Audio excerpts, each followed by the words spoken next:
আস্তে কথা বলছি কারণ ইহান ঘুমাচ্ছে। ফার্স্টে আমি ব্রাশ করবো,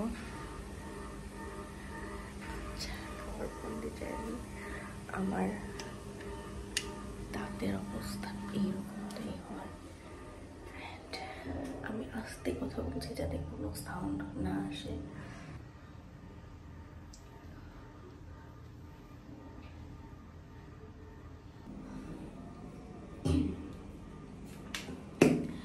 আমি আমার দাঁত যেহেতু এই টাইপের, আমি এটা ইউজ করি অ্যান্ড এটা কিন্তু অনেক ভালো। জাস্ট 1 ড্রপ নিব অ্যান্ড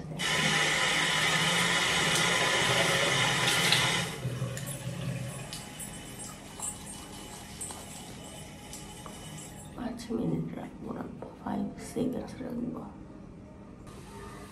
মানে বাসায় এমন একটা কন্ডিশন, আমার নর্মালি আমার কণ্ঠ শুনে বুঝতেছো যে আমার ঠান্ডা লেগে আসছে।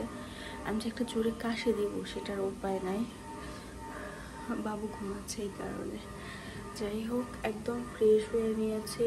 এখন আমি জাস্ট আমার ফেসে এই ভিটামিন সি সিরামটা অ্যাপ্লাই করবো। আমি যেহেতু ভিটামিন সি একদমই বিগিনার, ফর দ্যাট আমি এইটাই ইউজ করি।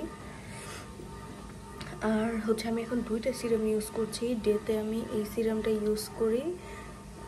এটা মিলাওয়ের একটা জাপানিজ সিরাম, দেখো সম্পূর্ণ জাপানিজ ভাষা। আর রাত্রেবেলা আমি হচ্ছে এটা ইউজ করি। এটা অনেক বেশি ভালো, অনেক, লিটারালি।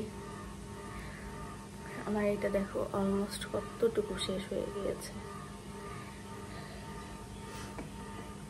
আর এখন আমি এটা অ্যাপ্লাই করবো। আমি জাস্ট ওই সিরামটা অ্যাপ্লাই করছি, নর্মালি আমি আর কোনো কিছু অ্যাপ্লাই করবো না। অ্যান্ড এটা অ্যাপ্লাই করার পর এইরকম হয় ফেসটা। অ্যান্ড এখন হচ্ছে আমার কিচেনটা তোমাদেরকে দেখাই। কিচেনে অনেক কি বলে ডিশ রয়ে গেছে, যেগুলো আমি কালকে রাতে ওয়াশ করে নিই কারণ অনেক বেশি মানে খারাপ লাগছিল। আমি কোনো অ্যান্ড দেখো আমার বারান্দায় 3 দিন ধরে কাপড় শুকাচ্ছে, আমার বাচ্চার কাপড়। আমি ভাবি যে হচ্ছে একটু শুকানোর পরে আমি গিয়ে ক্লিন করবো, বাট সোহেল বাজারে গেছে, দেখলাম আসছে কি না আসে নাই, যে একটু পরে গিয়ে ক্লিন করবো। বাট সেই ক্লিনটা মানে শুকা দিব, সেই শুকাটা আর হয় না। অ্যান্ড জাস্ট একটু আগে আমি চা খাইছি সবগুলো এইভাবে, অ্যান্ড ওইটাও আমি কিচ্ছু করি নাই। পুরা কিচেনের অবস্থা যা তা হয়ে আছে। এটা আমি শুকাচ্ছি 2 দিন ধরে, জিরা ফাঁকি করবো এর জন্য। বাট দেখো কি অবস্থা, জিরাটা শুকাচ্ছি না। এটা যে আমি ডিরেক্টলি চুলায় ভাজবো সেই উপায়টাও নেই। এই যে এখানে আমি শাক রান্না করতেছি, শুকনো মরিচ দিচ্ছি কয়েকটা, তারপর কাঁচামরিচ দিচ্ছি, লবণ দিচ্ছি, 5-7 দিয়ে সেদ্ধ করে নিচ্ছি। এখন অনেকগুলা হচ্ছে পেঁয়াজ আর রসুন দিচ্ছি, কারণ আমার আম্মু বলে সবসময় যে শাকে যত বেশি রসুন আর পেঁয়াজ দেওয়া হয় তত নাকি বেশি মজা হয়। তো এই কারণে একটু অনেকগুলো না, আমি তেল এত বেশি খাই না, ফর দ্যাট অনেক তেল দেয়নি। এখন এটাকে আমি শাকটা সবসময় রাইস কুকারেই রান্না করি। এই তো ঢেকে দিলাম, এটাই তো এখন হইতে থাকবে। আর এইদিকে এই তো আমার ওয়াশিং মেশিনে কাপড় হচ্ছে, আরও 90 মিনিট বাকি। অলমোস্ট সব কিছু ক্লিন করে ফেলছি, অলমোস্ট সব কিছু ডান আমার করা।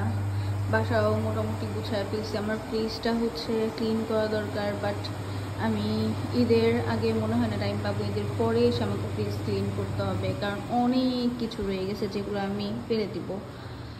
আর এই তো মোটামুটি ড্রয়িং রুমও গুছানো কমপ্লিট। তারপর আমি ভাবতেছি যে হচ্ছে এখানে আমাদের ফ্রেমগুলো লাগাবো, বিয়ের পিকচারগুলা। এটা আমার কাছে ভালো লাগে না কেন যেন, আমি নিজেও জানি না। আর এই তো এখানে আমি যেহেতু সেলাই করছিলাম, এখন অনেক সেলাই করা বাকি। আমি মেবি পরশুদিন চলে যাব, তাই জন্য ওগুলো ওইভাবেই আছে, এটা ক্লিন করি না। জাস্ট এগুলো ক্লিন করে রাখছি অ্যান্ড এগুলো এইভাবেই থাকবে। এই তো বাসা মোটামুটি ক্লিন করা, মানে আমি আজকে পুরো বাসা ক্লিন করছি। এরপর এটাতে আমি বাবুকে এখানে শুয়ায় এখানে রেখে কাজ করছিলাম, আর এগুলো সব মুছলাম। বাবু ওখানে ঘুমাচ্ছে, বিছানায় অনেকগুলো কাপড় এনে রেখে দিয়েছি, কারণ হচ্ছে শুকাচ্ছে না, অল্প শুকাচ্ছে, দেন হচ্ছে আবার ভিজে যাচ্ছে, বৃষ্টি আসতেছে। এর জন্য আমি বললাম থাক বাবা, ওটা বিছানার ওপরেই দিই, বা কারণ বাসায় কোনো দড়ি নাই যেটার ওপর হচ্ছে আমি সেট করে কাপড়গুলো শুকাবো, আমার একটা স্ট্যান্ড কিনতে হবে। যাই হোক, এই তো এখন জাস্ট আমি শাওয়ার করব, 7টা হওয়ার পরে তারপর রেডি হয়ে বের হয়ে যাব। আজকে বাবুকে মেবি ডক্টর দেখাবো, কারণ ঠান্ডা লাগছে, নাক দিয়ে দেখলাম পানি আসতেছে। তো যেহেতু ঢাকার বাইরে যাব, মনে হলো যে ডক্টর একবারে দেখায় নিয়ে যাওয়াই বেটার হবে, কারণ যদি তখন প্রবলেম হয়, এদের মধ্যে অনেক দিন হসপিটাল সব কিছুই অফ থাকবে। তো এর জন্য ওকে আজকে আমি একবার চেক আপ করে দেন নিয়ে যাব। এই তো।